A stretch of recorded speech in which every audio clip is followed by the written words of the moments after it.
ഏവർക്കും ഈ വീഡിയോയിലേക്ക് സ്വാഗതം. അപ്പോൾ ഇന്നത്തെ നമ്മുടെ ചർച്ച എന്നല്ല, ഇപ്പം ഞാൻ ഒറ്റയ്ക്കേ ഉള്ളൂ. അപ്പോൾ ഞാൻ ഇന്ന് സംസാരിക്കാൻ പോകുന്നത് role of logic in computer programming ആണ്. ഓക്കെ. അപ്പോൾ നമ്മൾ ചെറുപ്പത്തിലേ മുതൽ കാണുന്ന ഒരു കാര്യം എന്താണെന്ന് വെച്ചാൽ അവന് അവന് നല്ല ലോജിക് ഉണ്ട്. അപ്പോൾ അവന് നല്ല ലോജിക് ഉണ്ടെന്ന് ഒരാൾ പറയുമ്പോൾ എപ്പോഴും അതിനെ നമ്മൾ ഇത് ചെയ്യേണ്ടത് ഇൻഫോർമൽ ലോജിക് ഉണ്ടെന്നാണ് അവിടെ ഉദ്ദേശിക്കുന്നത്. ഭാഷാ നൈപുണ്യമോ അല്ലെങ്കിൽ ഒരു സ്റ്റിമുലസ് കിട്ടിക്കഴിഞ്ഞാൽ അതിൻ്റെ പ്രോപ്പർ റെസ്പോൺസ് തരുന്ന ആൾക്കാരെ നമ്മൾ പൊതുവേ ലോജിക്കലായിട്ട് കരുതും. പക്ഷേ there is another class of logic called formal logic. അതായത് അതിനെ സിംബോളിക് ലോജിക് എന്ന് വേറെ പേരും പറഞ്ഞ് വിളിക്കും. അപ്പോൾ ഈ വീഡിയോയുടെ മെയിൻ ഉദ്ദേശം എന്ന് വെച്ച് കഴിഞ്ഞാൽ സിംബോളിക് ലോജിക് എന്തോരം റോള് ആസ് എ പ്രോഗ്രാമർ നമ്മുടെ ലൈഫിൽ പ്ലേ ഉണ്ടെന്നുള്ളത് എക്സ്പ്ലോർ ചെയ്യാൻ വേണ്ടിയാണ്. അപ്പോൾ മെയിൻ എന്ന് വെച്ച് കഴിഞ്ഞാൽ ഇപ്പോൾ നമ്മൾ ഒരു പ്രോഗ്രാമർ എന്ന നിലയിൽ ആദ്യം പഠിക്കുന്ന ലോജിക്ക് ബൂളിയൻ ആൾജിബ്രയാണ്. ഓക്കെ. ബൂളിയൻ ആൾജിബ്ര നമുക്കറിയാം 2 വാല്യൂ ഉള്ളൂ, ട്രൂവും ഫോൾസും. ഓക്കെ. അപ്പോൾ ഏതെങ്കിലും ഒരു പ്രോഗ്രാമിംഗ് ലാംഗ്വേജിൽ അറ്റ്ലീസ്റ്റ് ഒരു ബബിൾ സോട്ടോ ഇനിയിപ്പോൾ ഈവൻ ഒരു നോൺ ട്രിവിയൽ പ്രോഗ്രാം എഴുതിയിട്ടുണ്ടെങ്കിൽ ബൂളിയൻ ആൾജിബ്രയെക്കുറിച്ച് നിങ്ങൾക്കൊരു ഏകദേശ ധാരണയുണ്ടാവും. അതായത് ട്രൂവും തമ്മിൽ ആൻഡ് ചെയ്ത് കഴിഞ്ഞാൽ ട്രൂ കിട്ടുമെന്നും ട്രൂവും ഫോൾസും തമ്മിൽ ആൻഡ് ചെയ്ത് കഴിഞ്ഞാൽ അത് ഫോൾസാണ് കിട്ടുക എന്നുള്ളതും അതേമാതിരി തന്നെ അത് കമ്മ്യൂട്ടേറ്റീവ് പ്രോപ്പർട്ടി ഉള്ളത് കൊണ്ട് തിരിച്ചും നമുക്ക് അത് കിട്ടും. പിന്നെയുള്ളത് എന്താ പറയുക, ട്രൂ ഓർ ഫോൾസ് എന്നുള്ളത് എന്താ പറയുക, ട്രൂ ആണെന്നും ട്രൂ ഓർ ട്രൂ അത് ട്രൂ ആണോ എന്നുള്ള ചോദ്യത്തിന് അപ്പോൾ ആദ്യമായിട്ട് ഞാൻ എൻ്റെ കമ്പ്യൂട്ടർ പ്രോഗ്രാമിംഗ് പഠിക്കാൻ പോയ ഇൻസ്റ്റിറ്റ്യൂട്ടിൽ ഞാൻ പോയി അവിടെ ഇരുന്നപ്പോൾ ഞാൻ ആദ്യം കണ്ടത് എന്താണെന്ന് വെച്ചാൽ ഞങ്ങളെ പഠിപ്പിച്ചത് DBase 3+ എന്ന് പറഞ്ഞ ഒരു പ്രോഗ്രാമിംഗ് ലാംഗ്വേജിൻ്റെ ഒരു പ്രോഗ്രാമിംഗ് സിസ്റ്റത്തിൻ്റെ ക്വയറി ലാംഗ്വേജ് ആണ്. അതിൻ്റെ ഉള്ളിൽ അദ്ദേഹം സാർ ഒരു ഗോപാലകൃഷ്ണൻ എന്ന് പറഞ്ഞ ആളാണ്. പുള്ളി അത് എടുത്തപ്പോൾ ഒരു പെശക് എനിക്ക് തോന്നി. എന്താ എങ്ങനെ രണ്ട് ട്രൂവും കൂടി കഴിഞ്ഞാൽ എങ്ങനെയാണ് ട്രൂ കിട്ടുക? അതിനുള്ളൊരു ചാൻസ് ഞാൻ കാണുന്നില്ലല്ലോ. എന്ന് വെച്ച് കഴിഞ്ഞാൽ ഇപ്പോൾ ഞാനിപ്പോൾ എൻ്റെ ഇളയ മകന് പ്രോമിസ് ചെയ്തിട്ടുണ്ട്, either I will buy him PS5 or I will buy him A PC. Okay. അപ്പോൾ രണ്ടും വാങ്ങിക്കാൻ ബോധമുള്ളൊരു തന്തയും ചെയ്യുന്ന എനിക്ക് തോന്നുന്നില്ല. അപ്പോൾ അവിടെ ശരിക്കും പറഞ്ഞു കഴിഞ്ഞാൽ നമ്മൾ ഓർ എന്ന് നമ്മൾ ഡെയിലി ലാംഗ്വേജിൽ നമ്മൾ എക്സോർ എന്നുള്ള രീതിയിലാണ് നമ്മൾ ഉപയോഗിക്കുന്നത്. അപ്പോൾ ആദ്യമായിട്ട് ഈ ട്രൂ ആണെന്ന് കേട്ടപ്പോൾ ഒരു ചെറിയൊരു ഞെട്ടലുണ്ടായി. അതൊരു ക്വയറി ലാംഗ്വേജിൻ്റെ കോണ്ടെക്സ്റ്റിലാണ് ഉണ്ടായത്. അപ്പോൾ നമ്മൾ ട്രഡീഷണൽ സെൻസിൽ വ്യാവഹാരിക തലത്തിൽ നമ്മൾ നാച്ചുറൽ ലാംഗ്വേജ് ഉപയോഗിക്കുമ്പോൾ ഓർ എന്നുള്ളത് മിക്കവാറും ഒരു എക്സോർ എന്നുള്ളൊരു കോണ്ടെക്സ്റ്റിലാണ് വിളിക്കുന്നത്. നമ്മൾ ഓർ എന്ന് പറഞ്ഞു കഴിഞ്ഞാൽ പക്ഷേ കമ്പ്യൂട്ടർ പ്രോഗ്രാമിങ്ങിൽ ഒരു എക്സ്പ്രഷൻ്റെ 2 സൈഡ്, അതായത് റിലേഷണൽ എക്സ്പ്രഷൻ്റെ അല്ലെങ്കിൽ ഒരു ബൂളിയൻ എക്സ്പ്രഷൻ്റെ 2 സൈഡ് നമ്മൾ കണക്ട് ചെയ്യുമ്പോൾ 2 സൈഡ് ട്രൂ ആയാലും അത് ഇത് ചെയ്യും. പക്ഷേ ഇപ്പോഴത്തെ മിക്ക പ്രോഗ്രാമിംഗ് ലാംഗ്വേജ് ഓർ വരുമ്പോൾ എന്താ വെച്ചാൽ ഷോർട്ട് സർക്യൂട്ടിംഗ് എന്നുള്ളൊരു കാര്യമുണ്ട്. അതായത് moment you understand the truth of a compound expression through at least the truth of lot of disjoints, അതായത് കുറേ ഓർസ് കൂടി കഴിഞ്ഞ് കഴിഞ്ഞാൽ ഫസ്റ്റ് ഓർ ട്രൂ ആയി കഴിഞ്ഞാൽ പിന്നെ ഫർദർ ഇവാലുവേഷൻ ചെയ്യാറില്ല. അത് ഉപയോഗിച്ചിട്ട് പല ആൾക്കാരും കോഡ് എഴുതാറുണ്ട്. ഓക്കെ. അപ്പോൾ ഈ ബൂളിയൻ ആൾജിബ്ര ശരിക്കും പറഞ്ഞു കഴിഞ്ഞാൽ ഈ 1850s. അപ്പോൾ ഈ ലോജിക്ക് വെസ്റ്റേൺ വേൾഡിൽ, ഇപ്പോൾ ഈ ഇന്ത്യയിൽ ലോജിക്ക് എന്ന് പറഞ്ഞ ന്യായം എന്ന് പറഞ്ഞിട്ട് ഇന്ത്യൻ ലോജിക്ക് ഉണ്ട്. അത് മോസ്റ്റ്ലി ഭാഷാതലത്തിലാണ്. പിന്നെ ഉപപത്തി എന്ന് പറഞ്ഞ പ്രൂഫൊക്കെ ഉണ്ടെങ്കിലും വെസ്റ്റേൺ സിംബോളിക് ലോജിക്ക് അവർ പറയുന്നത് അരിസ്റ്റോട്ടിൽ നിന്നാണ് ലോജിക്ക് ഉണ്ടായെന്നാണ്. ഓക്കെ. അപ്പോൾ അരിസ്റ്റോട്ടിലാണ് ഫാദർ ഓഫ് ലോജിക്ക്. അപ്പോൾ അരിസ്റ്റോട്ടലിൻ്റെ ലോജിക്ക് പറയുമ്പോൾ നമ്മൾ ആദ്യം പഠിക്കേണ്ടത് സില്ലോജിസം എന്താണെന്നാണ്. അപ്പോൾ സില്ലോജിസം എന്നാൽ എന്താ കാര്യം എന്ന് പറഞ്ഞാൽ A implies B and B implies C എന്ന് പറഞ്ഞു കഴിഞ്ഞാൽ A implies C എന്നുള്ളതിനെയാണ് സില്ലോജിസം എന്ന് പറയുന്നത്. അപ്പോൾ ഒരു ഇംപ്ലിക്കേഷൻ ഇപ്പോൾ ഒരു അത്ര കോംപ്ലിക്കേറ്റ് ആക്കേണ്ട കാര്യമില്ല. ഇപ്പം നമുക്ക് ഒരു കോമ്പണൻ്റ് ഉണ്ടെന്ന് വിചാരിക്കാം. അതായത് a component is a class with more than one interface or at least one explicit interface ഉള്ള ഏത് ക്ലാസ്സിനെയും ക്ലാസ് ബേസ്ഡ് ഗ്രൂപ്പിൽ നമുക്ക് കോമ്പണൻ്റ് എന്ന് വിളിക്കാം. അപ്പോൾ ഒരു കോമ്പണൻ്റ് 2 or 3 ഇന്റർഫേസ് സപ്പോർട്ട് ചെയ്യാന്നിരിക്കുക. For the sake of argument IA, IB, IC. അപ്പോൾ ഈ every interface in an object oriented programming language അതൊരു ഈക്വലൻസ് ക്ലാസ് ആയിരിക്കണം എന്നുള്ളൊരു നിർബന്ധമുണ്ട്.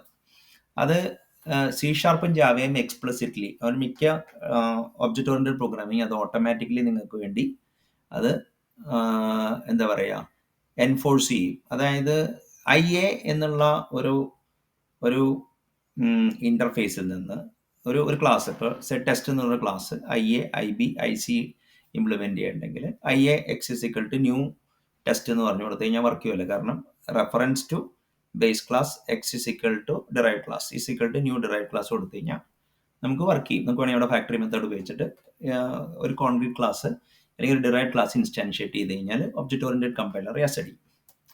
അപ്പോൾ IA നിന്ന് നമ്മൾ IA കാസ്റ്റ് ചെയ്ത് കഴിഞ്ഞാൽ അത് കറക്റ്റായിട്ട് വർക്ക് ചെയ്യണം. അതിനെയാണ് റിഫ്ലക്സിവിറ്റി എന്ന് പറയുന്നത്. അതായത് A should be equal to A. ഈ അടുത്തത് എന്താ കാര്യം എന്ന് പറഞ്ഞു കഴിഞ്ഞാൽ ഈ IA എന്ന് IBയിലോട്ട് പോകാൻ പറ്റുമെങ്കിൽ, IA എന്ന് പറയുന്ന ഇന്റർഫേസിൽ നിന്ന് IB എന്ന് ഇന്റർഫേസിലോട്ട് പോകാൻ പറ്റുമെങ്കിൽ IBയിൽ നിന്ന് IAയിലോട്ടും തിരിച്ചു വരാൻ പറ്റണം. അതിനെയാണ് ലോ ഓഫ് സിമെട്രി എന്ന് പറയുന്നത്. റിഫ്ലക്സിവിറ്റിയാണ് IA = IA. IA എന്ന് IBയിലോട്ട് പോയി കഴിഞ്ഞാൽ IB എന്ന് IAയിലോട്ട് വരുന്നു കഴിഞ്ഞാൽ അതിനെ റിഫ്ലക്സിവിറ്റി എന്ന് പറയും.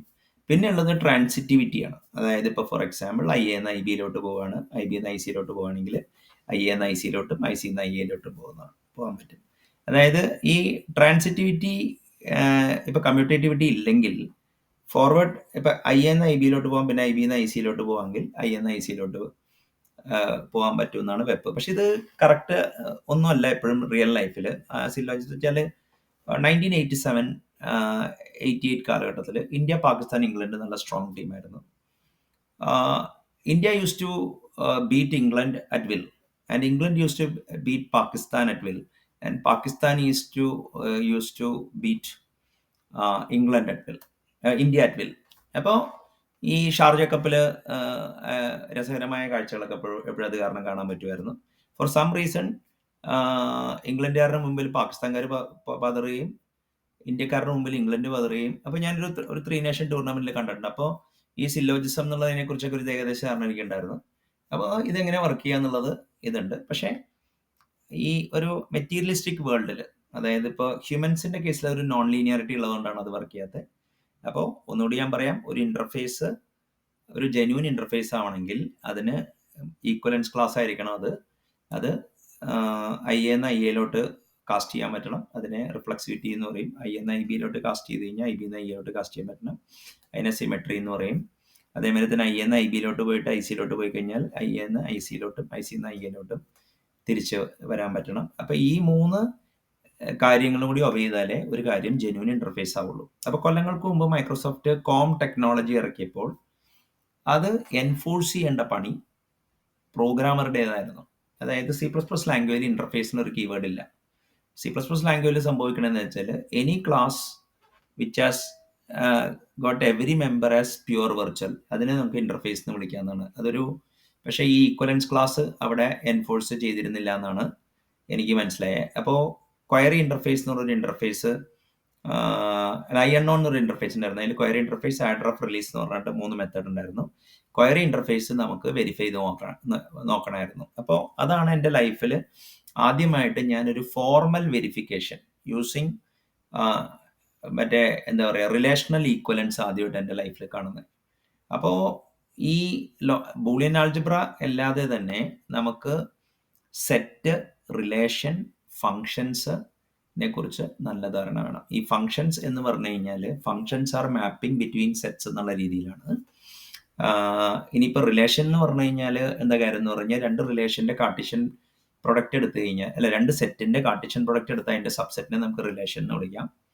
അപ്പോൾ റിലേഷൻ്റെ റെസ്ട്രിക്ഷനാണ് ഫംഗ്ഷൻ. അതിനെക്കുറിച്ച് കൂടുതൽ പഠിക്കണം. ഇപ്പോൾ ഫങ്ഷണൽ പ്രോഗ്രാമിംഗ് വിത്ത് ഫങ്ഷൻസ് ആണ്. Where functions are mapping between the sets ആണെങ്കിൽ ലോജിക് പ്രോഗ്രാമിംഗ് അഥവാ പ്രൊലോഗ്, ഡാറ്റാലോഗ്, SQL എന്ന് പറഞ്ഞ സാധനം ശരിക്കും പറഞ്ഞു കഴിഞ്ഞാൽ കമ്പ്യൂട്ടിംഗ് വിത്ത് റിലേഷൻസ് ആണ്. അതുകൊണ്ടാണ് പ്രൊലോഗും SQLും തമ്മിലുള്ള ബന്ധം. അപ്പോൾ റിലേഷൻ എന്ന് പറഞ്ഞാൽ എന്താണ്? ഒരു രണ്ട് സെറ്റിൻ്റെ കാർട്ടീഷ്യൻ പ്രൊഡക്റ്റിൻ്റെ സബ്സെറ്റിനെ നമുക്ക് റിലേഷൻ എന്ന് വിളിക്കാം. റിലേഷൻ്റെ റെസ്ട്രിക്ഷൻ അത് തന്നെ ഇൻജക്റ്റീവ്, ബൈജക്റ്റീവ്, സർജക്റ്റീവ് എന്ന് പറഞ്ഞിട്ട് 3 തരം ഫങ്ഷൻസ് ഉണ്ട്. അതിനെക്കുറിച്ച് നിങ്ങൾ കൂടുതൽ പഠിക്കുക. അപ്പോൾ ഈ നമ്മൾ എപ്പോഴൊക്കെ ലോജിക്ക് പഠിപ്പിക്കുമ്പോഴും നമ്മൾ ലോജിക് എന്ന് പറഞ്ഞു കഴിഞ്ഞാൽ ഡിക്ലറേറ്റീവ് സെൻറ്റൻസസിൻ്റെ ഒരു കാൽക്കുലസ് ആണ്. കാൽക്കുലസ് എന്ന് പറഞ്ഞു കഴിഞ്ഞാൽ ഇപ്പം നമ്മൾ unless and otherwise stated calculus എന്ന് പറഞ്ഞു കഴിഞ്ഞാൽ മറ്റേ ഡിഫറൻഷ്യൽ ആൻഡ് ഇൻ്റഗ്രൽ കാൽക്കുലസ് ആണ്. പക്ഷേ നമുക്ക് propositional calculus, predicate calculus, pi calculus, അങ്ങനെ നമുക്ക് any formal system which emphasise symbolic manipulation, അതിനെ നമുക്ക് കാൽക്കുലസ് എന്ന് വിളിക്കാം. അപ്പോൾ നമ്മൾ ആദ്യം പഠിക്കുന്നത് എന്താ കാര്യം എന്ന് പറഞ്ഞു കഴിഞ്ഞാൽ പ്രൊപ്പോസിഷണൽ ലോജിക്കാണ്. പ്രൊപ്പോസിഷണൽ ലോജിക് എന്ന് പറഞ്ഞാൽ സ്റ്റേറ്റ്മെൻറ്റ് ഓഫ് ഫാക്ട്സ്. അപ്പോൾ ഒരു ട്രൂ സ്റ്റേറ്റ്മെൻ്റ് ഉണ്ട്, ഒരു ട്രൂ സ്റ്റേറ്റ്മെൻ്റ് ഉണ്ട്. അതിനെ കണക്റ്റീവ്സ് എന്ന് പറയും. ഓർ, ആൻഡ്, നോട്ട്, പിന്നെ ഇംപ്ലിക്കേഷൻ, ബൈ ഡയറക്ഷണൽ ഇംപ്ലിക്കേഷൻ, അങ്ങനെ 5 കണക്റ്റീവ്സ് ആണ് പ്രൊപ്പോസിഷണൽ ലോജിക്കിലുള്ളത്. അപ്പോൾ ഈ എന്താ പറയുക, പ്രൊപ്പോസിഷണൽ ലോജിക്കിനെ കുറിച്ചൊരു ഐഡിയ നിങ്ങൾക്ക് മിക്കവർക്കും ഇല്ലെങ്കിൽ നിങ്ങൾക്ക് അത് അബ്സോർബ്ഡ് ആണ് നമ്മുടെ ഉള്ളിൽ. ഇപ്പോൾ ഫോർ എക്സാമ്പിൾ നിങ്ങളൊരു പ്രോഗ്രാമിംഗ് ലാംഗ്വേജ് എടുക്കുക. ആ ലാംഗ്വേജിൽ നിങ്ങൾക്ക് വേരിയബിൾസ് ഇമ്മ്യൂട്ടബിൾ ആണെന്ന് വെക്കുക. അപ്പോൾ C++ ടെംപ്ലേറ്റ് മെറ്റാ പ്രോഗ്രാമിങ്ങിന് ആ ഫീച്ചർ ഉണ്ട്. ഇനി അല്ലെങ്കിൽ നിങ്ങൾ കുറേ ഗ്രൗണ്ട് ഫാക്ട്സ് വേരിയബിൾസ് ഡിക്ലെയർ ചെയ്തിട്ട് നിങ്ങൾ അതുമ്പോൾ ബൂളിയൻ എക്സ്പ്രഷൻസിൻ്റെ ഒരു ലിസ്റ്റ് ഉണ്ടാക്കി കഴിഞ്ഞാൽ അത് പ്രൊപ്പോസിഷണൽ ലോജിക്കാന്ന് പറയാം.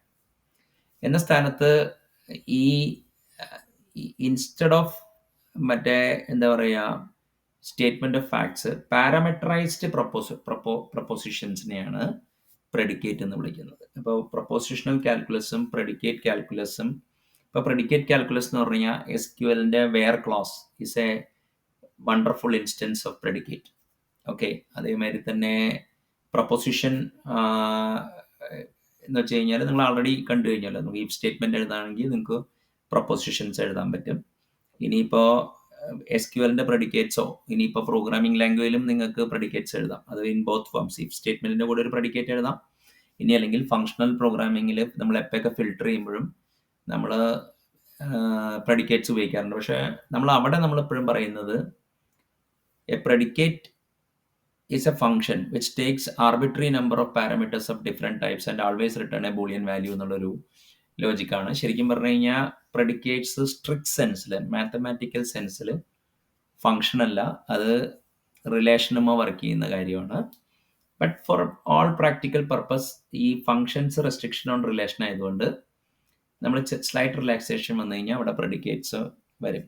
അപ്പോൾ നിങ്ങൾക്ക് പ്രെഡിക്കേറ്റ് ലോജിക്ക് വർക്ക് ചെയ്യുമ്പോൾ നിങ്ങളുടെ ഒരു കാര്യം എന്താണെന്ന് വെച്ചാൽ നിങ്ങൾക്ക് യൂണിവേഴ്സൽ ക്വാണ്ടിഫയർ, എക്സിസ്റ്റൻഷ്യൽ ക്വാണ്ടിഫയർ എന്ന് പറഞ്ഞ 2 കാര്യങ്ങളെക്കുറിച്ച് നിങ്ങൾക്ക് പ്രതിപാദിക്കേണ്ടി വരും. യൂണിവേഴ്സൽ ക്വാണ്ടിഫയർ എന്ന് പറഞ്ഞു കഴിഞ്ഞാൽ ഇപ്പോൾ നിങ്ങളൊരു പ്രെഡിക്കേറ്റ് ഡിഫൈൻ ചെയ്യുമ്പോൾ അതിൻ്റെ ഫോർമൽ പാരാമീറ്റേഴ്സ്, അതായത് ഇപ്പോൾ നമ്മൾ ഡിക്ലെയർ ചെയ്യുന്ന സ്ഥലത്ത് ഇപ്പോൾ ഒരു വേരിയബിൾ, ഇപ്പോൾ ഒരു ഫംഗ്ഷൻ ഡിക്ലെയർ ചെയ്യുന്ന വെച്ചാൽ ഇൻറ്റ് ആഡ്, ഇൻറ്റ് എ കോമ ഇൻറ്റ് ബി എന്ന് പറഞ്ഞു കഴിഞ്ഞാൽ അതിനെയാണ് ഫോർമൽ പാരാമീറ്റർ. അപ്പോൾ ഈ ഫോർമൽ പാരാമീറ്റർ ഏത് സെറ്റിൽ നിന്നാണ് വാല്യൂ എടുക്കുന്നത് അതാണ് യൂണിവേഴ്സൽ ക്വാണ്ടിഫിക്കേഷൻ. പിന്നെ എക്സിസ്റ്റൻഷ്യൽ ക്വാണ്ടിഫയർ ഉണ്ട്, അതായത് ഏതെങ്കിലും ഒരു എന്താ പറയുക വേരിയബിൾ മറ്റേ എന്താ പറയുക it won't be true for everything, but at least it will be true for at least one thing. അതിനാണ് എക്സിസ്റ്റൻഷ്യൽ ക്വാണ്ടിഫയർ. നമുക്കത് നെഗേറ്റ് ചെയ്യാനും പറ്റും. അപ്പോൾ ഒരു ഫങ്ഷനോ ഒരു പ്രെഡിക്കേറ്റിനോ നമ്മുടെ ഫോർമൽ പാരാമീറ്റേഴ്സും അതിൻ്റെ ലോക്കൽ വേരിയബിൾസിനെ നമുക്ക് വേണമെങ്കിൽ ലൂസ് സെൻസിൽ universal quantifier and existential quantifier എന്ന് പറയാം. അതായത് ഫങ്ഷണൽ പ്രോഗ്രാമിംഗിൽ നമ്മൾ ലോക്കൽ വേരിയബിൾസ് ലാംഡയുടെ ഉള്ളിൽ ഡിഫൈൻ ചെയ്യുമ്പോൾ അതെപ്പോഴും മിക്കവാറും ഒരു എക്സിസ്റ്റൻഷ്യൽ ക്വാണ്ടിഫയറിനെ ആയിരിക്കും പ്രതിനിധാനം ചെയ്യുക. കാരണം that variable will be true for some of the stuff എന്നുള്ള രീതിയിൽ. അപ്പോൾ ഈ പാരാമീറ്ററായിട്ട് കൊടുക്കുന്ന ആ വേരിയബിൾസ് ഏത് സെറ്റ് ചെയ്യുന്ന വാല്യൂ എടുക്കുന്നുള്ളതിനെ നമുക്ക് വേണമെങ്കിൽ യൂണിവേഴ്സൽ ക്വാണ്ടിഫയർ എന്നും, പാരാമീറ്റർ ഒരു ഫംഗ്ഷൻ്റെ അല്ലെങ്കിൽ ഒരു ഇതിൻ്റെ ഉള്ളിൽ നമ്മൾ ഡിഫൈൻ ചെയ്ത് കഴിയുമ്പോൾ അതിനെ അല്ലെങ്കിൽ ഒരു വേരിയബിൾ നമ്മൾ ഡിഫൈൻ ചെയ്യണം, വൺ ടൈം അസൈനബിൾ ആണെങ്കിൽ ഈവൻ മോർ സോ നമുക്ക് അതിനെ എക്സിസ്റ്റൻഷ്യൽ ക്വാണ്ടിഫയർ എന്ന് പറയാം. അപ്പോൾ ഈ 2 വേരിയബിൾസ് ലോക്കൽ വേരിയബിളും ഫോർമൽ പാരാമീറ്റേഴ്സിനെ നമുക്ക് വേണമെങ്കിൽ universal quantifier and existential quantifier എന്ന് പറയാം. യൂണിവേഴ്സൽ ക്വാണ്ടിഫയർ എന്ന് പറഞ്ഞു കഴിഞ്ഞാൽ പ്രെഡിക്കേറ്റ് ലോജിക് എടുക്കുമ്പോൾ എ എക്സ് ആക്സിസിൽ ഫ്ലിപ്പ് ചെയ്ത് കഴിഞ്ഞാൽ, അതായത് എ എഴുതുക, എ വരയ്ക്കുക, എന്നിട്ട് അത് ഫ്ലിപ്പ് ചെയ്യുക എക്സ് ആക്സിസിൽ, അപ്പോൾ ഫോർ ഓൾ എന്നുള്ളത് കിട്ടും. ഇനിയിപ്പോൾ ദർ എക്സിസ്റ്റ് കിട്ടണമെന്നുണ്ടെങ്കിൽ നിങ്ങൾ ഇ എഴുതുക, എന്നിട്ട് വൈ ആക്സിസിൽ ഫ്ലിപ്പ് ചെയ്യുക, അപ്പോൾ നിങ്ങൾക്ക് ദർ എക്സിസ്റ്റ്, ഈ ഒരു റിവേഴ്സ് എ ആണ്. അപ്പോൾ for all there exist some kind of a predicate. ഇങ്ങനെയാണ് മിക്ക ഫങ്ഷണൽ പ്രോഗ്രാമിങ്ങും സ്ട്രീം പ്രോസസ്സിങ്ങും വർക്ക് ചെയ്യുന്നത്. അപ്പോൾ ഈ പ്രൊപ്പോസിഷണൽ ലോജിക്കിനെ പ്രെഡിക്കേറ്റ് ലോജിക്ക് ആക്കണം എന്നുണ്ടെങ്കിൽ നിങ്ങൾ അവിടെ പഠിക്കേണ്ടത് മറ്റേ എന്താ പറയുക, ഈ പ്രെഡിക്കേറ്റ് ലോജിക്കാണ്. പ്രെഡിക്കേറ്റ് ലോജിക്ക് പറയുമ്പോൾ പ്രൊപ്പോസിഷണൽ ലോജിക്ക് എല്ലാ ലോസും അവിടെ ട്രൂ ആണ്, യൂണിവേഴ്സൽ ആൻഡ് എക്സിസ്റ്റൻഷ്യൽ ക്വാണ്ടിഫയറും കൂടി കൂടെ വരും. അതിന് വേണ്ടി നമുക്ക് ക്വാണ്ടിഫൈഡ് ലോജിക് എന്ന് പറയാം. അപ്പോൾ നമ്മളൊരു ഫംഗ്ഷനിൽ യൂണിവേഴ്സൽ ക്വാണ്ടിഫയേഴ്സും ഉണ്ട്, എക്സിസ്റ്റൻഷ്യൽ ക്വാണ്ടിഫയേഴ്സ് ഉണ്ട്. അതിനെ ക്വാണ്ടിഫൈഡ് വേരിയബിൾ എന്ന് പറയും. Any variable which is not quantified is called a free variable. Free variable എന്ന് പറയാം, ഫങ്ഷണൽ പ്രോഗ്രാമിംഗ് അറിയാവുന്നവർക്കറിയാം, free variable has to be captured. അപ്പോൾ ഈ എന്താണ് ഫ്രീ വേരിയബിൾ? അപ്പോൾ ഈ യൂണിവേഴ്സലി ക്വാണ്ടിഫൈഡും എക്സിസ്റ്റൻഷ്യലി ക്വാണ്ടിഫൈഡ് വേരിയബിളിനെ നമുക്ക് വേണമെങ്കിൽ ബൗണ്ടഡ് വേരിയബിൾ എന്ന് വിളിക്കാം. അങ്ങനെ ചെയ്യാത്ത വേരിയബിൾസ് അതിനെ നമുക്ക് മറ്റേ ഈ ഫ്രീ വേരിയബിൾ എന്ന് വിളിക്കാം. ഫ്രീ വേരിയബിൾ ഫങ്ഷണൽ പ്രോഗ്രാമിങ്ങിൽ കമ്പൈലേഴ്സ് ക്യാപ്ചർ ചെയ്യും. ഇപ്പോൾ സർട്ടൺ ലാംഗ്വേജസ് ലൈക്ക് ജാവ അത് stipulates that to avoid side effects അതൊരു ഫൈനൽ ക്ലാസ് ആയിരിക്കണം എന്നാണ് അവർ പറയുന്നത്. എന്ന സ്ഥാനത്ത് മറ്റവർ നമ്മുടെ ഈ സി ഷാപ്പ് അങ്ങനെ ഒരു റെസ്ട്രിക്ഷൻ വയ്ക്കുന്നില്ല. ഓക്കെ, അപ്പോൾ സി ഷാപ്പിലൊരു റിസ്ക് ഉണ്ട്. അതായത് ഇപ്പോൾ നിങ്ങളൊരു ഫ്രീ വേരിയബിൾ ക്യാപ്ചർ ചെയ്ത് കഴിഞ്ഞ് കഴിഞ്ഞാൽ പിന്നെ ആരെങ്കിലും അതിൻ്റെ റെഫറൻസ് മാറ്റി കഴിഞ്ഞ് കഴിഞ്ഞാൽ ഈ നിങ്ങൾ ലാംഡ ഇവാലുവേറ്റ് ചെയ്യുമ്പോൾ you can get wrong result. Okay, അപ്പോൾ അതൊരു ഒബ്ജക്റ്റ് ഫങ്ഷണൽ പ്രോഗ്രാമിങ്ങിൻ്റെ ഒരു വികൃതിയാണ്. അപ്പോൾ നമ്മൾ ഒന്നുകൂടി പറഞ്ഞേക്കൊന്ന് റീഫ്രൈസ് ചെയ്യാം. അതായത് ഒരു പ്രോഗ്രാമറുടെ കേസിൽ പ്രൊപ്പോസിഷണൽ ലോജിക്കും പ്രെഡിക്കേറ്റ് ലോജിക്കും അറിഞ്ഞിരിക്കുക എന്നുള്ളത് വളരെ ഇമ്പോർട്ടൻ്റ് ആണ്. അങ്ങനെ എഴുതാതെ അയാൾക്ക് ഇഫ് സ്റ്റേറ്റ്മെൻറ്റോ വൈൽ സ്റ്റേറ്റ്മെൻറ്റോ ഇനി SQL ക്വയറിയോ അയാൾക്ക് എഴുതാൻ സാധിക്കില്ല. അപ്പോൾ മിക്ക പ്രോഗ്രാമേഴ്സിനും ഇൻസ്റ്റിങ്ക്റ്റീവ്ലി ലോജിക്ക് എന്താണെന്ന് ഒരു ഐഡിയ ഉണ്ട്. പക്ഷേ അത് ഒരു ട്രയൽ ആൻഡ് എററിൽ പ്രാക്ടീസിൽ വരുന്ന ഒരു സ്കില്ലാണ്. പക്ഷേ ഒരു നല്ല പ്രോഗ്രാമർ ആവണമെന്നുണ്ടെങ്കിൽ നമ്മൾ എപ്പോഴും എന്ത് ചെയ്യണം എന്ന് വെച്ച് കഴിഞ്ഞാൽ മറ്റേ ഇതിനെക്കുറിച്ച്, അതായത് ഇതിനെക്കുറിച്ച് പഠിക്കുകയാണ് വേണ്ടത്. ആദ്യം നമ്മൾ പഠിക്കേണ്ടത് പ്രൊപ്പോസിഷണൽ കാൽക്കുലസിനെ കുറിച്ചാണ്. അപ്പോൾ കുറേ declarative sentences, imperative sentences propositions അല്ല. അതേമാതിരി തന്നെ കമാൻഡ്സും പ്രൊപ്പോസിഷൻസ് അല്ല. ഡു ദിസ് ഡു ദാറ്റ് എന്നോ. ഇനി നമ്മൾ പറയല India is the capital of Delhi. അപ്പോൾ ഈ സ്റ്റേറ്റ്മെൻറ്റ് അബ്സേർഡാണ്, പക്ഷേ എന്ന് നമുക്കറിയാം. അത് പക്ഷേ ഒരു ഫോൾസ് പ്രൊപ്പോസിഷനെ നമുക്ക് പറയാൻ പറ്റില്ല. But nonetheless it is a proposition. പക്ഷേ ഇപ്പോൾ നമ്മുടെ ഡാറ്റാബേസിൽ ഒരു ക്ലോസ്ഡ് വേൾഡ് അസംഷൻ ഉണ്ട്. ഇപ്പോൾ നമ്മൾ പ്രൊപ്പോസിഷൻസിൻ്റെ ഫാക്ട്സ് എടുക്കുന്ന ഡാറ്റാബേസിൽ ക്യാപിറ്റൽ ഓഫ് ഡൽഹി ഇന്ത്യയാണ് കിടക്കണമെങ്കിൽ that will evaluate to true. Okay, അപ്പോൾ ആ ഫാക്ട് ഡാറ്റാബേസ് ഭയങ്കര ഇമ്പോർട്ടൻ്റ് ആണ്. അപ്പോൾ അങ്ങനെ വരുമ്പോൾ ഈ പ്രെഡിക്കേറ്റ് ലോജിക്കിനെ ബേസ് ചെയ്തുകൊണ്ട് ഒരു ലാംഗ്വേജ് തന്നെയുണ്ട്. ആ ലാംഗ്വേജിൻ്റെ പേരാണ് പ്രൊലോഗ്. അപ്പോൾ ഈ പ്രൊലോഗ് ലാംഗ്വേജ് ഉപയോഗിക്കുമ്പോൾ നമ്മൾ അറിഞ്ഞിരിക്കേണ്ട ഒരു പ്രശ്നം എന്താണെന്ന് വെച്ച് കഴിഞ്ഞാൽ, ഈ നമുക്ക് ലോജിക്കിൽ നമ്മൾ പ്രൂഫ് എഴുതുമ്പോഴോ അല്ലെങ്കിൽ ലോജിക്കൽ സെൻറ്റൻസസ് എഴുതുമ്പോൾ നമ്മൾ LHS RHS എന്നാണ് എഴുതുന്നത്. അപ്പോൾ ഈ LHS RHS എഴുതുമ്പോൾ നമ്മൾ ഈ RHSൽ പ്രെഡിക്കേറ്റ്സ് എഴുതുമ്പോൾ നമുക്കത് രണ്ട് രീതിയിൽ എഴുതാം. അതായത് ഈ പ്രെഡിക്കേറ്റ്സ് കോമ്പിനേഷൻ ഓഫ് ഓറായിട്ടും കോമ്പിനേഷൻ ഓഫ് ആൻഡ് ആയിട്ട് എഴുതാം. കോമ്പിനേഷൻ ഓഫ് ആൻഡ് ആയിട്ട് എഴുതുന്നതിനെ കൺജങ്ക്റ്റീവ് നോർമൽ ഫോം എന്ന് പറയും. കോമ്പിനേഷൻ ഓഫ് ഓറായിട്ട് എഴുതുന്നതിനെ ഡിസ്ജങ്ക്റ്റീവ് നോർമൽ ഫോം എന്ന് പറയും. അപ്പോൾ നമ്മൾ എന്താ ചെയ്യേണ്ടതെന്ന് വെച്ച് കഴിഞ്ഞാൽ, നമ്മളിപ്പോൾ കൺജങ്ക്റ്റീവ് നോർമൽ ഫോമിൽ എഴുതുകയാണെങ്കിൽ ഓറൊക്കെ വന്നു കഴിഞ്ഞാൽ അത് ബ്രാക്കറ്റിലിട്ടിട്ട് ആൻഡ് കണക്റ്റീവ്സ് വെച്ചിട്ട് വേണം സ്റ്റേറ്റ്മെന്റ് എഴുതാൻ. ഇനിയിപ്പോൾ ഡിസ്ജങ്ക്റ്റീവ് നോർമൽ ഫോം ആണെങ്കിൽ ആൻഡ് ഒക്കെ ബ്രാക്കറ്റിലിട്ടിട്ട് നമുക്ക് ഓറ് ഇത് ചെയ്യണം. അപ്പോൾ ഹോൺ ക്ലോസ് എന്ന് പറഞ്ഞാൽ ഒരു കൺജങ്ക്റ്റീവ് നോർമൽ ഫോമിൽ നിങ്ങൾ നിങ്ങളുടെ റൂൾസ് എഴുതിയാലേ നിങ്ങൾക്ക് എന്ത് ചെയ്യാൻ പറ്റുള്ളൂ. പ്രൊലോഗ് എന്ന് പറഞ്ഞ ലാംഗ്വേജിന് ഹോൺ ക്ലോസ് എന്നാണ് അവർ എടുക്കുന്നത്. അപ്പോൾ ഈ നിങ്ങൾക്ക് പ്രൊലോഗ് ലാംഗ്വേജിൽ സ്റ്റേറ്റ്മെന്റ് ഓഫ് ഫാക്ട്സ് ഇൻഫറൻസിന് വേണ്ടി നിങ്ങൾക്ക് കൊടുക്കാൻ പറ്റുള്ളൂ. ഇപ്പോൾ പ്രൊലോഗ് പ്രെഡിക്കേറ്റ് ലോജിക്കിനെ ബേസ് ചെയ്തിട്ടാണെങ്കിലും പ്രൊലോഗിന്റെ എഞ്ചിൻ ഉപയോഗിക്കുന്നത് ഒരു ടെക്നിക്കാണ്, യൂണിഫിക്കേഷൻ എന്ന് പറഞ്ഞാണ്. ഈ യൂണിഫിക്കേഷൻ ഒരു പ്രെഡിക്കേറ്റ് ലോജിക്കിന്റെ മുകളിൽ വർക്ക് ചെയ്യുന്ന, ഇതിനെ നമുക്ക് ഇൻഫറൻഷ്യൽ ലോജിക് എന്ന് വിളിക്കാം. അപ്പോൾ ഈ അതിനിടയ്ക്ക്, അതായത് ഇപ്പോൾ പ്രൊപ്പോസിഷണൽ ലോജിക്ക്, പ്രെഡിക്കേറ്റ് ലോജിക്ക്, അത് കഴിഞ്ഞിട്ട് വേണമെങ്കിൽ നമുക്ക് പഠിക്കേണ്ടത് മറ്റേ അപ്ലിക്കേറ്റീവ് ലോജിക്കാണ്. അപ്ലിക്കേറ്റീവ് ലോജിക് എന്ന് പറഞ്ഞു കഴിഞ്ഞാൽ ലാംഡ കാൽക്കുലസിനെയാണ്. പിന്നെ അത് കഴിഞ്ഞിട്ടാണ് നമുക്ക് വേണമെങ്കിൽ ഇൻഫറൻഷ്യൽ ലോജിക്ക്, യൂണിഫിക്കേഷൻ പഠിക്കുക. ഇപ്പോൾ പ്രൊപ്പോസിഷണൽ കാൽക്കുലസിൽ ഇൻഫറൻസസ് ഉണ്ട്, അതിനെ റെസൊല്യൂഷൻ എന്നാണ് വിളിക്കുന്നത്. അപ്പോൾ ഞാൻ ഈ കൺജങ്ക്റ്റീവ് നോർമൽ ഫോമും ഡിസ്ജങ്ക്റ്റീവ് നോർമൽ ഫോമും നേരത്തെ പറയാനുള്ള കാരണം എന്താണെന്ന് വെച്ചാൽ, ജാവ 22 ആൻഡ് എബോവ് ഈ എന്താ പറയാന്ന് വെച്ച് കഴിഞ്ഞാൽ 2 പുതിയ ഡാറ്റ ടൈപ്പ്, അല്ലെ 2017 തന്നെ ഉണ്ട്. റെക്കോർഡ് ടൈപ്പും ഉണ്ട്, മറ്റേ യൂണിയൻ ടൈപ്പിനെ അവർ വിളിക്കുന്നത് സീൽഡ് ക്ലാസസ് ആൻഡ് ഇന്റർഫേസ് എന്നാണ്. അപ്പോൾ ഈ ഡാറ്റ ടൈപ്പ് എന്ന് പറഞ്ഞാൽ ഹാസ്കല്ലുള്ള മാതിരി, അതായത് നിങ്ങൾക്ക് വേണമെങ്കിൽ ഒരു വേരിയബിള് നിങ്ങൾക്ക് റെക്കോർഡ് ടൈപ്പായിട്ട്, അതായത് നമുക്ക് സ്ട്രക്റ്റ് ആയിട്ടോ അല്ലെങ്കിൽ റെക്കോർഡായിട്ട്, അതായത് ഇപ്പോൾ ഫോർ എക്സാമ്പിൾ ഒരു ക്യാരക്ടറും ഒരു ബൂളിയൻ വാല്യൂ ഉള്ള ഒരു റെക്കോർഡ് ടൈപ്പ് ഉണ്ടാക്കുകയാണെങ്കിൽ അതിൻ്റെ കാർഡിനാലിറ്റി 512 ആയിരിക്കും. അതായത് 256 ക്യാരക്ടേഴ്സ് ഫ്രം ഫസ്റ്റ് വേരിയബിൾ, അല്ലെങ്കിൽ പിന്നെ 2 character true or false from second variable. അപ്പോൾ രണ്ടിൻ്റെയും ഓർഡേഡ് പെയറാണ് നമുക്ക് എടുക്കേണ്ടത്. അപ്പോൾ അങ്ങനെ വരുമ്പോൾ എന്ത് പറ്റുമെന്ന് വെച്ച് കഴിഞ്ഞാൽ 256 ട്രൂ ഉണ്ടാവും, 256 ഫോൾസ് ഉണ്ടാവും. അപ്പോൾ അങ്ങനത്തെ ഉള്ള വേരിയബിളിനെ ഇപ്പോൾ അത് കൺജങ്ക്റ്റീവ് നോർമൽ ഫോമിന് ഈക്വലൻ്റ് ആയിട്ടുള്ളതിനെയാണ് റെക്കോർഡ് ടൈപ്പ് എന്ന് വിളിക്കുന്നത്.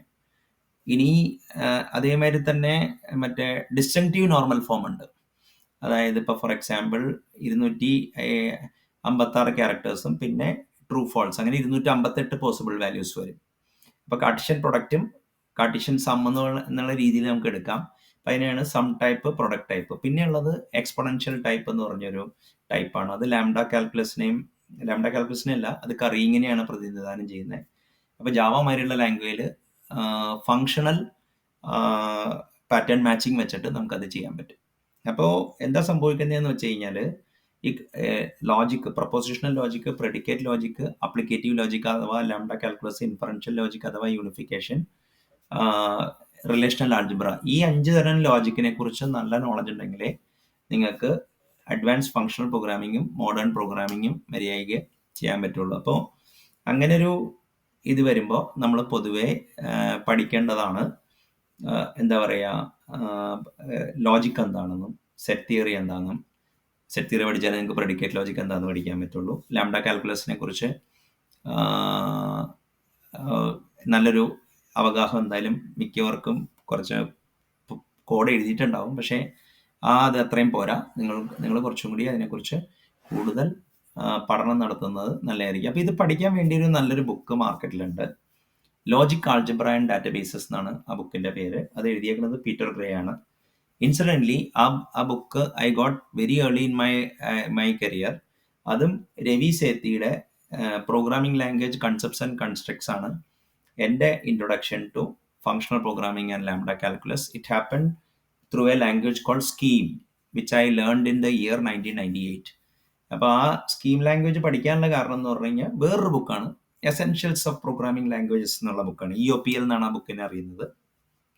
അപ്പോൾ EOPLൻ്റെ ബുക്കും ഈ ലോജിക് ആൾജിബ്ര ആൻഡ് ഡാറ്റാബേസ് എന്നുള്ളൊരു ബുക്കും എനിക്ക് ഏകദേശം ഒരേ സമയത്താണ് അത് കിട്ടിയത്. പിന്നെ ഈ വേറൊരു ബുക്ക് എന്ന് വെച്ച് കഴിഞ്ഞാൽ EOPL നിന്നാണ് എനിക്ക് മനസ്സിലാക്കാൻ സാധിച്ചത്. There is a book called SICP, structure and interpretation of computer program. അപ്പോൾ fact that okay, in the early 90s I got access to SICP. Of course I had studied some mathematical logic. I had tried to study, okay, maybe ഇപ്പോൾ അന്നത്തെ mathematical maturity എന്തോന്നും അറിഞ്ഞൂടാ. പക്ഷേ ആ ഒരു പശ്ചാത്തലത്തിൽ query ലാംഗ്വേജസും SQL ഒക്കെ പഠിച്ചപ്പോൾ I could actually study it in a theoretical manner. ഇപ്പോൾ റിലേഷണൽ ആൾജിബ്ര എന്താണ്, ക്ലോഷർ എന്താണ്, കമ്മ്യൂട്ടേറ്റീവ് പ്രോപ്പർട്ടി എന്താണെന്നൊക്കെ പഠിക്കാനും ഈ ലോജിക് ആൾജിബ്ര ആൻഡ് ഡാറ്റാബേസ് എന്നുള്ളൊരു ബുക്കും അതേമാതിരി തന്നെ EOPL എന്നുള്ള ബുക്കും വളരെ ഹെൽപ്പ് ചെയ്തു. പിന്നെ ഞാൻ നേരത്തെ പറഞ്ഞ മാതിരി രവി സേത്തിയുടെ ബുക്കാണ് അനദർ തിങ്. അതിൻ്റെ chapter 9 to 15 programming language concepts and constructs. ആ ബുക്ക് എല്ലാ കോളേജിലും അക്കാഡമിക് ലെവലിൽ പഠിപ്പിക്കുന്നുണ്ട്. Each time when I take a look at that book, I am learning a lot of new things. അപ്പോൾ ഈ ഇടയ്ക്ക് ഞാനത് എടുത്ത് നോക്കി കഴിഞ്ഞപ്പോൾ ഈ എന്താ പറയുക, നമ്മൾ ഈ typed lambda കാൽക്കുലസിൻ്റെ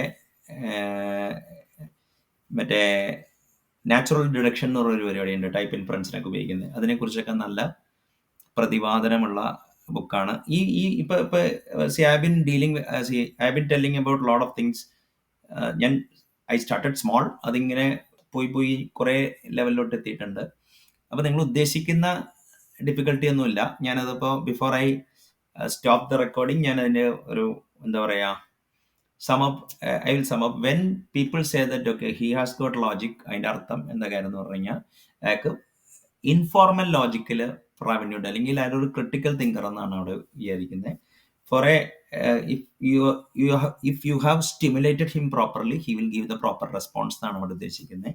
But if you want to be really logical, you should actually learn proposition logic formally. അപ്പം അങ്ങനെ വരുമ്പോൾ Boolean algebra and proposition and predicate calculus മിക്ക പ്രോഗ്രാമേഴ്സ് ഇൻസ്റ്റിങ്ക്റ്റീവ്ലി പഠിക്കുന്നുണ്ട്. പക്ഷേ അത് ഫോർമലി പഠിക്കാൻ അറ്റംപ്റ്റ് ചെയ്യുന്നത് നല്ലതായിരിക്കും. അതിൽ ഏറ്റവും ഇമ്പോർട്ടൻ്റ് ആയിട്ടുള്ളത് ട്രൂത്ത് ടേബിൾസ്, പിന്നെ ഇംപ്ലിക്കേഷൻ. ഇപ്പോൾ ഇംപ്ലിക്കേഷനിൽ P implies Q എന്ന് പറയുന്ന സ്ഥലത്ത് ഇപ്പോൾ ഫാൾസ് ഇംപ്ലൈസ് ട്രൂ ആവുന്നത് എങ്ങനെയാണ് എന്നുള്ളത് അറിയണമെന്നുണ്ടെങ്കിൽ നിങ്ങൾക്ക് ആ ഇംപ്ലിക്കേഷൻ്റെ ബൂളിയൻ ഈക്വലൻ്റ് എന്താ, ബൂളിയൻ അല്ലെങ്കിൽ മറ്റേ conjunctive disjunctive equivalent not P or Q ആണ്. P implies Q. അതുകൊണ്ടാണ് ഫോൾസ് ട്രൂ ആവുന്നത്. അപ്പോൾ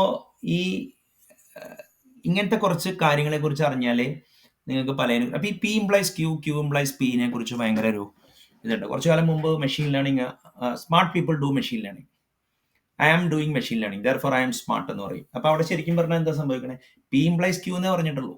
അതായത് സ്മാർട്ട് പീപ്പിൾ P അത് ആൻറ്റിസിഡൻ്റ് ആണ്, Q കോൺസിക്വൻ്റ് എന്താണ്, they are smart.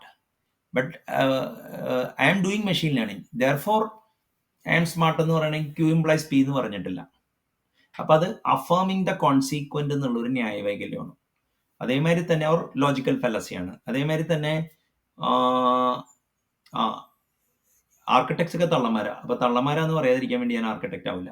അത് ഡിനൈങ് ദ ആൻറ്റിസിഡൻ്റ് എന്ന് പറഞ്ഞൊരു സാധനമാണ്. അപ്പോൾ നിങ്ങൾക്ക് ഈ ഇംപ്ലിക്കേഷൻ എന്താണെന്ന് അറിയണം, അതിൻ്റെ കൺവേഴ്സ് എന്താണെന്ന് അറിയണം, അതിൻ്റെ ഇൻവേഴ്സ് എന്താണെന്ന് അറിയണം, അതിൻ്റെ കോൺട്രാപോസിറ്റീവ് എന്താണെന്ന് അറിയണം. അപ്പോൾ ഇപ്പോൾ P implies Q എന്ന് പറയുന്നതും not Q implies not P കറക്റ്റാണ്, അതിൻ്റെ കോൺട്രാപോസിറ്റീവ് കറക്റ്റാണ്. ഇനിയിപ്പോൾ നിങ്ങൾ ഇൻവേഴ്സ് മറ്റേ എന്താ കൺവേഴ്സ് ട്രൂ ആണെന്ന് നോക്കുമ്പോഴാണ് അഫേമിങ് ദ കോൺസിക്വൻ്റ് ന്യായവൈകല്യം വരുന്നത്. അപ്പോൾ ഇതിനെക്കുറിച്ചൊക്കെ ഒരു നല്ല ലേണിംഗ് ഉള്ളത് നല്ലതാണ്. പിന്നെ ഓഫ് കോഴ്സ് സെറ്റ് തിയറി ഉണ്ടെങ്കിലേ നിങ്ങൾക്ക് പ്രെഡിക്കേറ്റ് ലോജിക്ക് കറക്റ്റായിട്ട് മാസ്റ്റർ ചെയ്യാൻ പറ്റുള്ളൂ. അപ്പോൾ യൂണിവേഴ്സൽ ക്വാണ്ടിഫയർ എന്താണ്, എക്സിസ്റ്റൻഷ്യൽ ക്വാണ്ടിഫയർ എന്താണ്, ഫ്രീ വേരിയബിൾ എന്താണ്, ബൗണ്ട് വേരിയബിൾ എന്താണെന്നൊക്കെ മനസ്സിലാക്കണമെന്നുണ്ടെങ്കിൽ നിങ്ങൾക്കൊരു ലോജിക്കൽ അപ്രോച്ച് ടുവേർഡ്സ് പ്രോഗ്രാമിംഗ് വേണം. അപ്പോൾ എനിക്ക് തോന്നുന്നു ഇപ്പോൾ ഈ വീഡിയോയിൽ I was able to communicate to you the importance of studying logic as a independent discipline as opposed to studying informal logic or critical thinking. നന്ദി, നമസ്കാരം.